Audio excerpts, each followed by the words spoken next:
Buenas tardes a todos y bienvenidos al invitado de Radio Francia Internacional.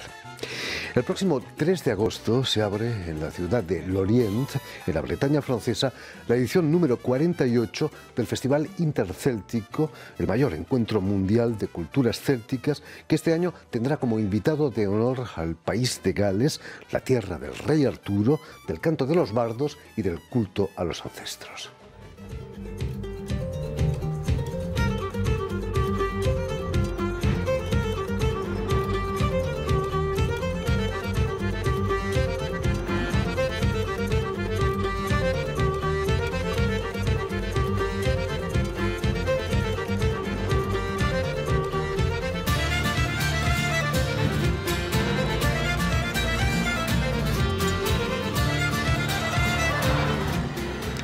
Y precisamente para hablarnos de la edición de este año, nadie mejor que su director, Lisardo Lombardía, quien seguro ha trabajado duro para acoger en las mejores condiciones a los 750.000 espectadores que van a asistir a los 200 conciertos y espectáculos repartidos en 12 escenas.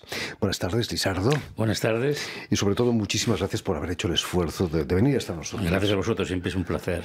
Permíteme que recuerde a nuestros oyentes, Lisardo, que has nacido en la España celta, en la región de Asturias, en la localidad de Pola de Viana, en 1955, y que eres director del Festival Intercéltico desde hace más de 10 años. Pero que el organizador de un festival como este es un trabajo de locos, no es un secreto para nadie, pero es cierto que llegas por primera vez a Bretaña por un curso de psiquiatría.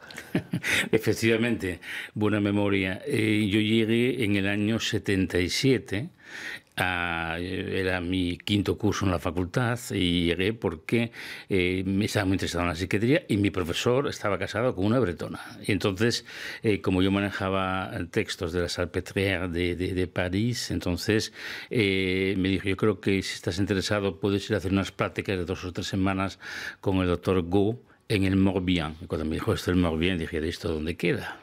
Y era Bretaña. Entonces es mi primer contacto con la Bretaña francesa. El festival ya había pasado, pero en cualquier caso pues me di cuenta de la similitud y el paralelismo a veces extraordinario entre Bretaña y Asturias. No estaban tan locos los bretones, ¿no? No estaban tan locos, no. Eres, desde el año 85, participas en el festival ya al frente de una delegación asturiana. ¿Cómo fue ese germen? El festival se organiza desde el año 76, se autoorganiza con delegaciones, es decir, con correspondientes en cada uno de los países que tienen en la Europa Atlántica esta pátina celta, y entonces pues en cada uno hay un representante. Y en el caso concreto yo fui quien defendí el dossier de Asturias, quien mandé los documentos, y entonces el festival decidió en el 85, por hacer breve, porque fue un proceso un poquitín largo, de unos años, de acoger Asturias como el 8º país presente de pleno derecho en la organización, y me confiaron la delegación en el año 85 y bueno, pues hasta hoy, o sea que realmente... Cuéntanos, Lisardo, ¿cómo llega a ser director de un festival como este, un español de Asturias?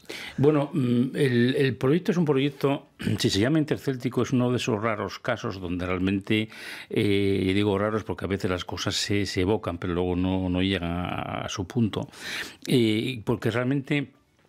Y es un proyecto construido conjuntamente, es decir, a priori quiénes eran los más conocidos y los más legítimos, si me apuras, ¿no? Pues la gente venida del norte de la Celtia Atlántica, es decir, Escocia, Irlanda, el país de Gales, la Cornualles británica, a continuación la isla de Man, y luego Galicia, que llegó unos años antes que nosotros, y Asturias. Entonces, a partir de ese momento, digamos que yo me implico, el ser delegado no solo es ser correspondiente, sino que realmente tú participas en la coordinación y la organización. Haces proposiciones para propuestas para artistas, y sobre todo haces una selección que sometes al comité de dirección, al director artístico, que en aquel momento era Jean-Pierre Pichard, que era el fundador del festival. Y cuando Jean-Pierre decide en el año 2005 que poner una fecha ya de partida, de salida a su jubilación, entonces de una manera un poco sorprendente, primero a medias palabras, pero luego de una manera sorprendente, porque es que me mandó un SMS. Me propone que yo haga la continuación, que continúe en la dirección. Al principio, bueno, pues significaba romper con toda una vida de trabajo. Yo dirigía el Club Prensa Asturiana del diario La Nueva España en Oviedo, un club de cultura muy prestigioso. Tenía además mi propio sello discográfico que había desarrollado produciendo más de 150 discos de música asturiana. Mi familia, porque mi mujer es pediatra y no había posibilidad de convenio de venir. Entonces, bueno, pues lo tuvimos que inventarnos una especie de navette irregular para poder continuar la vida familiar. Y bueno, había también muchos proyectos que yo tenía en marcha. Y una palabra al principio dije que no.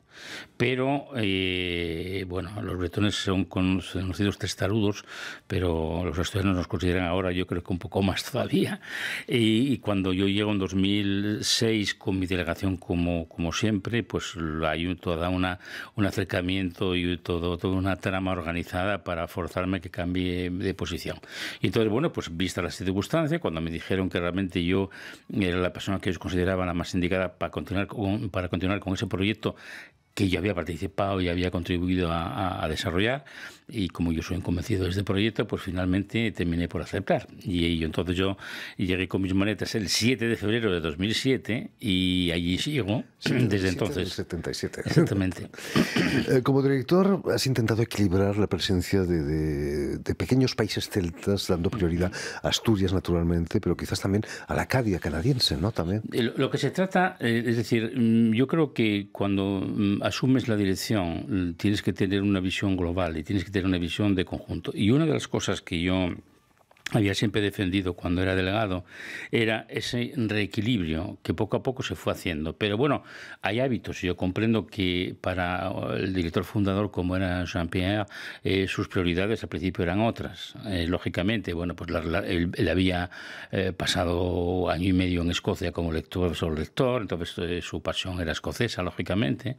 También tenía relaciones con Irlanda, pero sobre todo era Escocia quien realmente tenía una fuerza mayor, y además era muy popular y continúa siendo muy popular en Bretaña, por la simple razón que los bretones escogieron la gran cornamusa, la cornamusa escocesa, como elemento para las grandes formaciones musicales, a la imagen además de las pipe band, las bandas de gentes escocesas.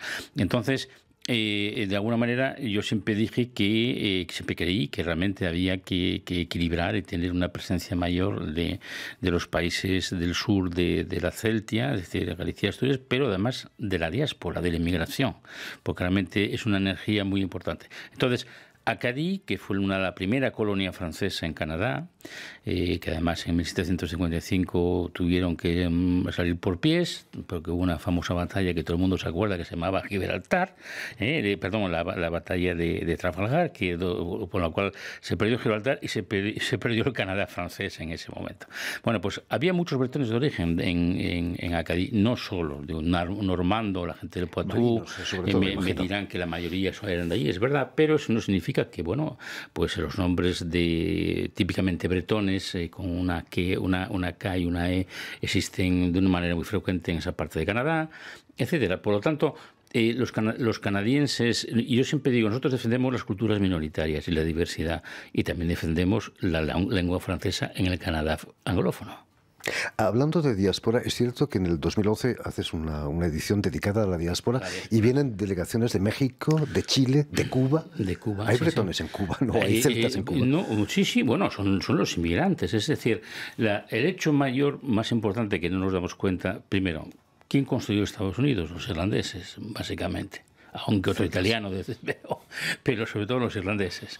Entonces, toda esta gran inmigración hacia el Nuevo Mundo era por razones de exclusión, por razones económicas y también por un cierto espíritu aventurero que también existe en la mentalidad de estas regiones nuestras que estamos asomados al Atlántico, con los promontorios atlánticos, y que realmente históricamente pues no fueron muy ricas hasta la Revolución Industrial, por lo menos, que luego las cosas cambiaron. Entonces, toda esta generación se va a otros mundos, y lo interesante es que las generaciones sucesivas de los herederos de esas comunidades, que se van mezclando con otra gente. Es muy interesante porque en el mundo que vivimos hoy en día es importante también ponerlo en valor. Pues hoy día la gente nos puede aportar, como un efecto boomerang, muchas cosas que realmente ellos descubren y desarrollan de una manera natural por su mestizaje natural.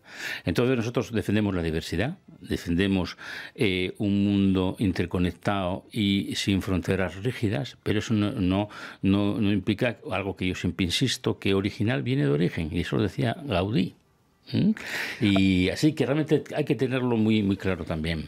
Hablando de orígenes, el denominador común de la cultura celta es el clima húmedo, brumoso y sobre todo geográfico. Están en las esquinas de los continentes, ¿no? Son los promontorios atlánticos. Es decir, si hablamos de arqueología, los celtas ocuparon toda Europa y también la Anatolia, por ejemplo, los gálatas de Anatolia. Pero exactamente, y bueno, los galos, ¿quiénes eran los galos? Entonces, quiere decir que nosotros no hacemos arqueología ni hacemos historia. Lo que hacemos es simplemente reconocer una coincidencia cultural con una fuerte conexión con el mundo celta, cada uno con sus grados, porque hay gente que habla todavía lenguas celtas, otras las perdieron, como el caso de Cornualles, o las nuestras desaparecieron muy pronto. En el siglo IV o V prácticamente se fundieron con la gran coine ibérica, pero bueno, hay muchas cosas que están ahí todavía vigentes. Pero luego hay una cosa muy importante, y tú lo acabas de mencionar. Yo creo que somos los pueblos de la lluvia. Eso es algo que realmente es muy definitorio. Si yo te digo que, por ejemplo, solamente en asturiano, la lengua que mejor autóctona que yo mejor conozco, hay más de una treintena de palabras para describir la niebla, yo creo que eso te dice ya alguna cosa. Es muy precisa. Y luego hay una mitología que yo creo que eso es algo que hoy en día, pues bueno, lo vemos más bien como para los cómics, las bandas designadas, de dibujadas, etcétera, pero en realidad eso expresaba toda una manera de concebir el mundo, de una manera muy sólida y que llegó a nosotros por los monjes irlandeses básicamente en el siglo VII y VIII, pero además hay cantidad de personajes mitológicos, de seres mitológicos que están asociados a nuestras culturas respectivas. Por ejemplo, la cultura asturiana, la mitología asturiana y la mitología bretona, hay una correspondencia casi al 90% de personajes, de función, etcétera. Es decir, hay una mentalidad que está ahí, hay un mundo brumoso, que hay otros mundos brumosos, pero que no son los nuestros. Yo digo que si el Mare Nostrum es el Mediterráneo, el mar de Nueso, dicho en asturiano, es decir, nuestro mar, es el Atlántico. Por supuesto. Volviendo a Lisandro, a la edición de este año, el invitado de honor es el país de Gales, en el Reino Unido que va a dejar la Unión Europea pronto. Sí, eso es un problema y todo el mundo nos lo plantea, pero la gente olvida algo muy importante. El festival nació en 1971 y la Unión Europea no existía como tal, pero el festival se construyó haciendo venir justamente los británicos al principio. Dificultades, seguro que encontraremos alguna administrativa, pero yo creo que además la evolución de los hechos está mostrando cómo todo el mundo intenta buscar una salida a esa decisión que algunos pensamos que es completamente errónea, pero que se trata de mitigar con elementos inteligentes. Entonces yo creo que se encontrará una solución. Y hablamos de las Islas Británicas, pero yo me acuerdo perfectamente, siendo ya delegado de España, todavía no estaba en la Comunidad Europea, y yo me paraba en Irún, hacía descender mis grupos y los aduaneros de vez en cuando intervenían en nuestros autobuses. O sea que realmente es volver, desgraciadamente yo creo, 30 años atrás, pero el festival no por eso debe pensar que es alarmante la nueva situación. El país de Gales cuenta como bandera un dragón rojo. Es un dragón muy especial, ¿no? Que es un símbolo de fortuna, de... Exactamente. Hay muy pocas... Los dragones existen en muchas culturas, sobre todo en el Extremo Oriente y en el país de Gales, en otros sitios. Además, encima, el dragón normalmente era un símbolo de las legiones romanas. O sea, que realmente hay una ligazón entre el dragón galés y la presencia importante en la Britania del mundo romano. Pero cuando ese mundo se desmorona, bueno, pues entonces cuando aparece la leyenda de Arturo, que era un bretón de Gran Bretaña, y que probablemente tenía conexiones importantes con el antiguo ejército ocupante y tal. Entonces la leyenda dice que de repente había un rey, Vortigern, que estaba tratando de crear su castillo en Snowdonia, y de repente no era capaz porque había movimientos de tierra todos los días. Entonces Merlín le dice, no te preocupes, es que ahí hay dos dragones que se están pegando. Y dice, ¿cómo dos dragones que se van a decir? El dragón blanco de los sajones, de ahí viene la historia, y el dragón rojo vuestro.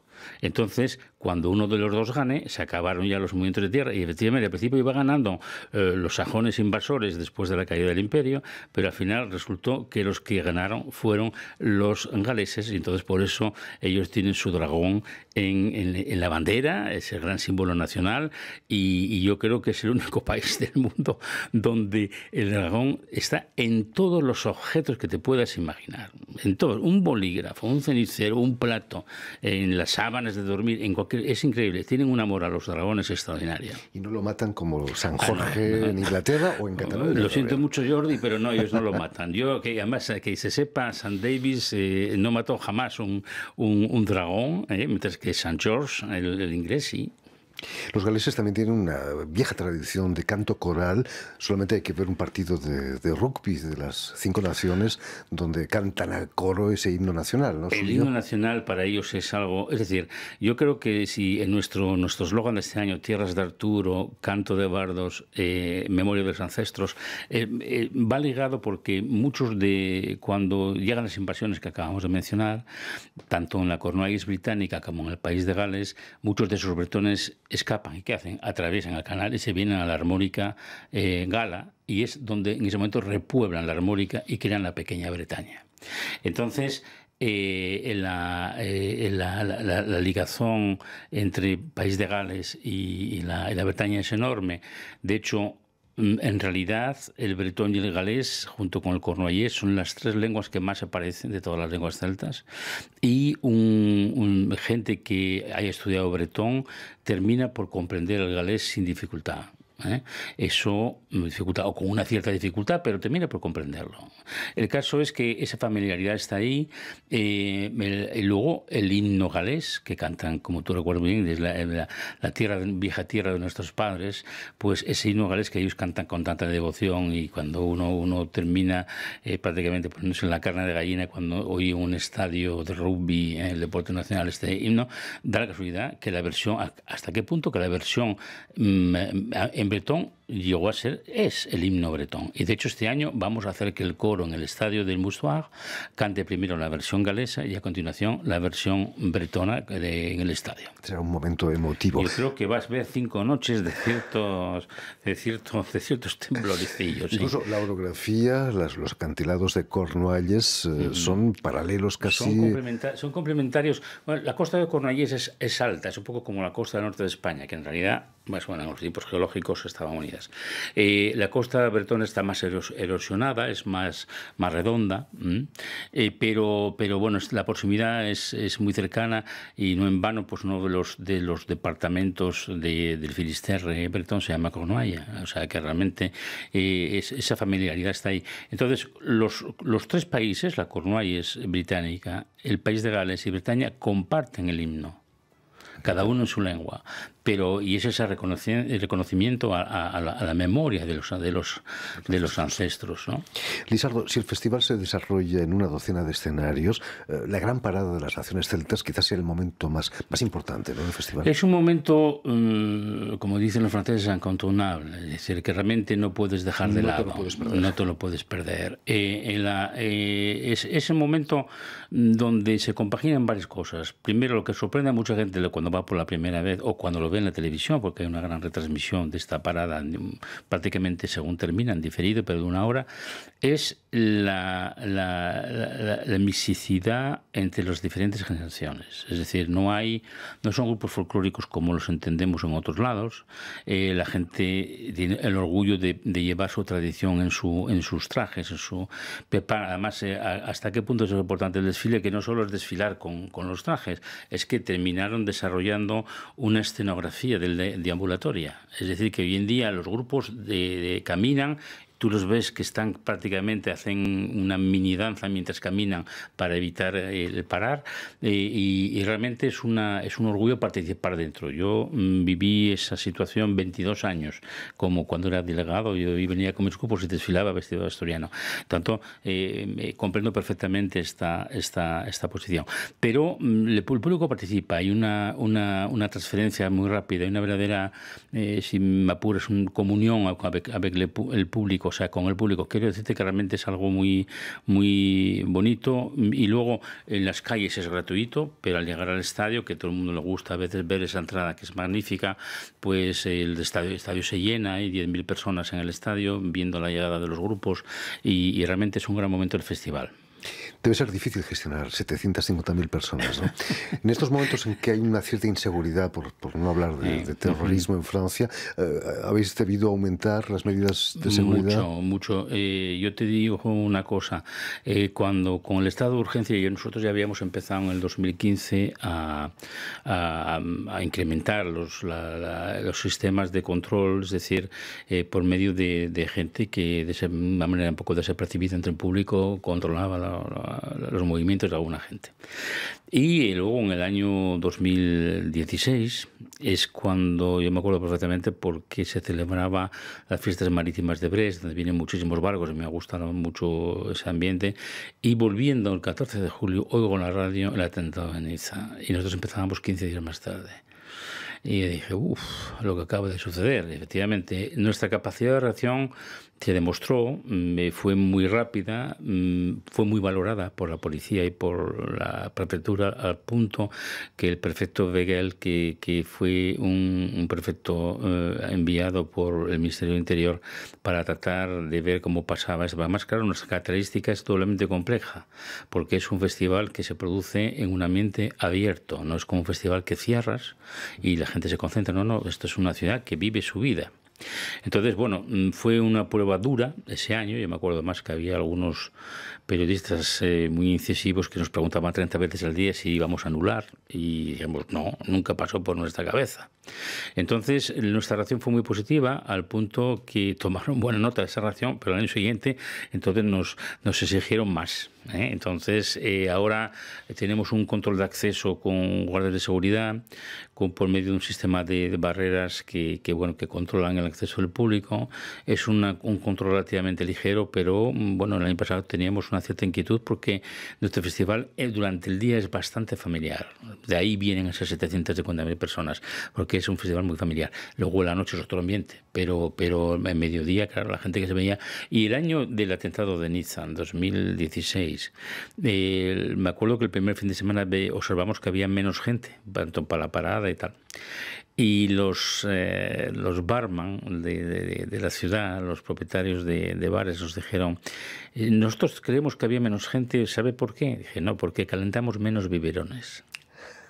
Yo creo que es muy significativo. Entonces, esta complejidad nos obliga a adaptarnos. Nosotros aumentamos en casi 300.000 euros el presupuesto de seguridad y bueno, cohabitamos con esta situación que desgraciadamente vemos que, aunque el riesgo, como todos decimos, cero no existe, es una cosa que yo insisto mucho en las autoridades, vamos a hacer todo lo necesario, pero estamos desgraciadamente viendo que puede ocurrir cualquier cosa en cualquier momento.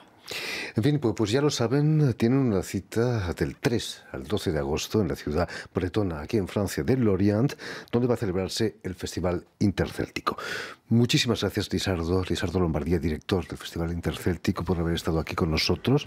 Dar las gracias también a Suel Gedir y también a Guillaume Buffet, que han estado detrás de los cristales al tanto de la realización del programa, y sobre todo a nuestros telespectadores que nos siguen en toda América Latina gracias a la cadena uruguaya de televisión Canal U de Montevideo.